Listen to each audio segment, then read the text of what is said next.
Sinigang na isda. Salmon. Para healthy. Masustansya. Uy! May sumisilip. Konting salt. Ang sarap. Mineral water.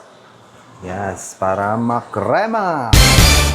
Mga 5 cups. Hindi siya ganun ka-rep dahil yung nalagay namin kamatis is hindi pa ganun ka-hinog.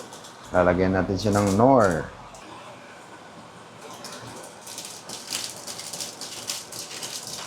Hanggang 1 liter yung kaya na ng tawag. So, unahin ko ito ilagay kasi medyo matagal maluluto. Ooh! Matigas na ito eh. Wow! And also, syempre may talong. Magmekos-mekos na kayo ng talong. Hulog nyo na lang yung talong after. Lalagyan ko muna ng konting patis. Mamaya na natin tignan pag may isda na. Yan na, dumating na pala. Ayan na yung bagong pre-order parts namin from distributor. Dumating na. Power supply. Direct from Pallet and Corsair. Kain tayo guys. Simpleng ulam lang. Isda. Salmon.